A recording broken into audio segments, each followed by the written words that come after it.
I feel like he brought out the best in us. We met the moment yesterday. You know, whenever you're facing Skeens, it's just for a team to somehow try to figure out this, one of our greatest pitchers to play the game. I was lucky enough to play with Dwight Gooden. His first 2 seasons were as good as anyone that's ever played. I think Paul Skeens is in that boat. But there are teams that somehow figure you out. I could never pitch well in Wrigley Field. I don't know why. You don't know why? He's having the trouble with the Cardinals. Was it the wind? Was it the weather? Just bad pitching, really. But no, it was, I don't know, maybe not enough sleep the night before. And Chicago in those days was just day games. But Skeens, what's interesting, he gets a 2-0, right? So he throws a fastball down the middle. Wetherholt gets him. That breaking ball is not a Skeens breaking ball. That mistake would be taken out by a lot of players. But in the pursuit, Skeens is on his way. Sometimes you just come up a little short, and it seems like it's always against the Cardinals, who are a great story this year. Yeah, what do you make of the Cardinals? Because I'm not sure that a lot of people, maybe outside of their building, expected this kind of start. I think they've gotten a new start, right? With Chaim Bloom, this is his first year. I think they've always been in between whether they're going to go half veterans and then filter in the young players, and now they've gone all young players, and they're all really delivering. Burleson, you saw a couple times yesterday, big hits, a check swing hit against Skeens. Jordan Walker seems like this is the time that he's going to start to be a superstar year in and year out. You got Wynn at shortstop, is as good as anyone in the game. So I think they're all in with these young players that they evaluated as having a chance to be really great pros, and they're starting to be that. Yeah, Wetherholt and Walker really changed that lineup. Interesting series back in St. Louis tonight as they take on the Los Angeles Dodgers. So I don't know if you feel this way. The Cardinals are good. It's good for baseball. Absolutely. Right? Yeah. It's one of those franchises. No, those are some good fans, obviously, in St. Louis, and I know they got to be thrilled with how their team is playing. Philadelphia, maybe they had a get-right series and doubleheader against the San Francisco Giants. You see Christopher Sanchez on the bump, first inning. He's been giving up a lot of hits. He has been. You know, last year about 4.5 hits to 5. So they're now 3-0 under interim skipper Don Mattingly. Look, they still have a lot of work to do, but certainly a welcome sign after what was a very tough start to the season and a tough week. You know, you were listening to Don Mattingly. I thought he had really a generous way of putting it. He said, listen, I'm not going to do too much different from Rob Thompson. I believe in players. I believe in letting them play. He did something, though, I thought was subtle. Schwarber played left field in the second. We need to do better, and they looked like they did better this against the Giants. Justin Crawford, second walk-off RBI of the month. And there is a similarity he shares with his dad, Carl Crawford, right? Well, if you grow up and you're the son of Carl Crawford, you got to be fast. Because this is Carl Crawford getting a walk-off in a Dodger uniform. Manager that night, Don Mattingly. So again, yesterday with Justin Crawford getting the walk-off hit, Mattingly there again 12 years later. So maybe the magic of Donnie baseball is working. I always think of sons of big league stars. Like your son was pitching the other day. That's right. Little league, he's young. He doesn't care. He doesn't. But everyone's like, oh, it's Castro. I'm old enough that he doesn't really know that I played. You know, he just knows that, you know. Well, he's in for a shock. He pulls up YouTube and sees his dad pitching all those years in the 1980s. Meantime, let's focus on what happened with the San Francisco Giants late in that game. Let's start with Tony Vitello opts to pitch to Kyle Schwarber. I believe there were 2 bases open. It obviously didn't work out, and we are Monday morning quarterbacking here. But what did you make of this? Yeah, let's give it a little thought of what Tony Vitello might have been thinking. Okay, the natural move with Bryce Harper behind Schwarber is that you're going to bring in the left-hander. He's hot. It's time to go. But remember last year's numbers. Schwarber hit more home runs against left-handed pitchers than anyone in the game. So he had to wrestle with that. He opted for the right-hander, and it cost him. Yeah, it was kind of like pick your poison. He knew Harper was behind him, and that's what he kind of said in his post-game comments. Sarah Langs, by the way, puts greatness into perspective, and you and I do postseason games all the time, and I love when you set up relievers. Can we show you the graphic right now? Because you set up relievers in the 6th inning of a division series, and they're tasked with getting the most important, outs in a series. Chase Sugar, the first pitcher to win both games of a doubleheader since Brian Dunsing versus the Phillies since Terry Adams. 2002. Just a really good job by him. I just love it. You know, we're in a day where kind of load management is important. We're trying to protect people. And it looks like Don Mattingly is going to go to hot hands. And to see Chase do that and to win both games, I think it's just a great anecdote to see. And he might earn some more opportunities moving forward after the performances yesterday in the doubleheader. You know, the Phillies' pen has been kind of struggling to find where they belong. So that's a good move for them now. I want to circle back real quick on the 10th inning of Game 2, where the San Francisco Giants, they had an opportunity to score. Third base coach Hector Borg, there's a dive. As you're watching the play develop, you're looking at the second baseman, you see him dive. Your thought was maybe he came up with it, so I'm going to hold the runner at third. He didn't see the deflection of the center field. By the time it happened, he couldn't get him started again. So that happens to teams that are struggling.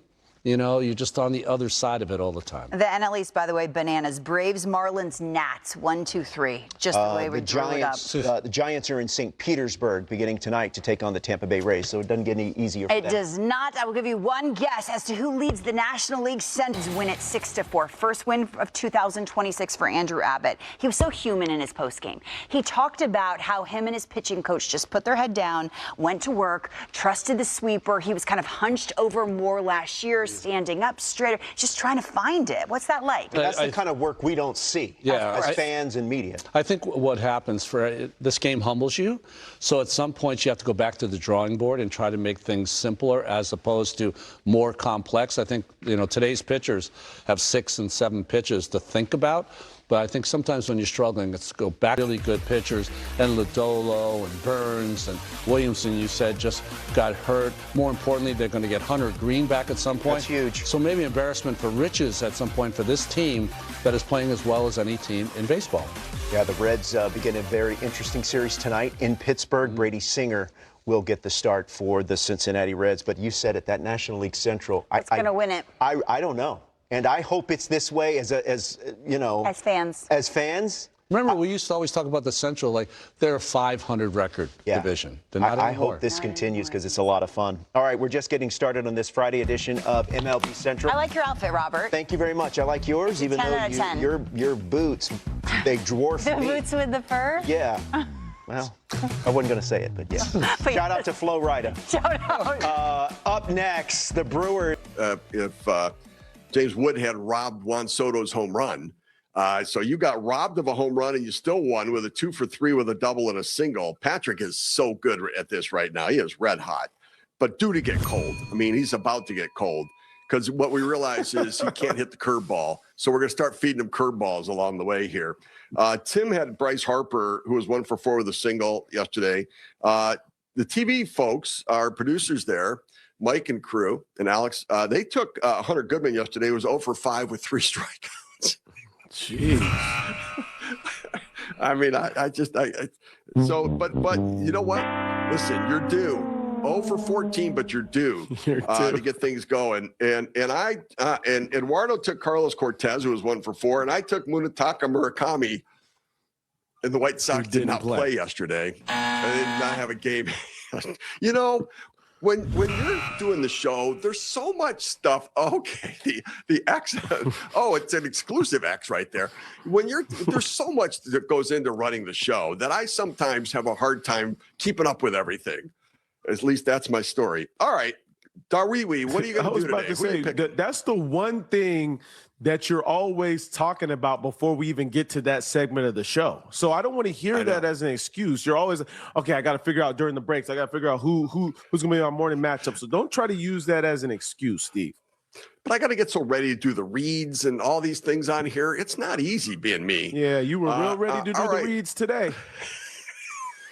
It's been a tough day, man. Tough day. All right, Darwiwi, enough of this silliness. What are you doing? Who are you picking? First of all, amen to what X just said. I'm going to, since the Giants got beat badly twice, I'm going to pick a Giant, Jung-Hoo Lee. Okay, Jung-Hoo Lee, trying to rally the troops is Darnia. All right, Patrick, where are you going today? All right, so Ozzie Albies has a 470 batting average against Jose Quintana, and he has hit 3 homers off of him. So I'm going Ozzie Albies against, you guessed it, the Rockies and Jose Quintana. All right, that's a good pick. Again, Patrick, all over it. All right, on the TV side, where are we going today? What do we got? Their pick is Kyle Schwarber. Schwarber heating up. Heat check. They're due. Let's go. Schwarbs. All right, looking for a Schwarbomb from Kyle Schwarber tonight for the Philadelphia Phillies. All right, X, where are you going? I'm going in this Giants-Rays game too, like Darnia, and it's interesting because Mullins has really good numbers off of Robbie Ray, left on left, but I'm going to go with Yandy Diaz, who also has really good numbers against Robbie Ray. OPS over 1,000, has had 22 at-bats, average over 318, so I'm going Yandy Diaz tonight. All right, I think that it's time for me to go big or go home. I'm going Aaron Judge. Aaron Judge is my selection. Aaron Judge and against the Orioles today. So he always beats up on the Orioles. So I'm going to go with Aaron Judge in it today. All right. So over the course of the weekend, we do have Orioles and Yankees going at it with each other. And the Yankees just looking to continue to separate. And remember, every day that goes by, remember, Anthony Volpe may be activated. Now, one interesting thing, Aaron Boone did not commit, by the way, to Anthony Volpe coming in and being automatically the starting shortstop. I think you look at Jose Caballero and what he's done there. He's had real impact. And so, and I think it's the right thing. Like, make it an open competition. Internal competition's great. And Caballero does have versatility, but Anthony Volpe's played some second base in his career as well. I remember watching him play second base back in the day. So, I think there's some things they can do maybe to get playing time for everybody while keeping them both there, at least for the time being. Well, also, Steve, I don't just think that, okay, Anthony Volpe's back, he deserves to be the everyday starter. Like, allow him to battle and earn that if you feel like that competition aspect is important with this team, which I do. And there's at-bats to go around. The guys can move around in that middle of the infield, so let him earn that spot. Yep, in every game that goes by, you're one day closer to Garrett Cole and Carlos Rodon getting back into that rotation as well for the New York Yankees. And so a lot of teams that are getting healthier right now. They're going to get some fortification for their rosters moving forward. All right, that's it for us here in the leadoff spot. For Xavier Scruggs, I'm Steve Phillips.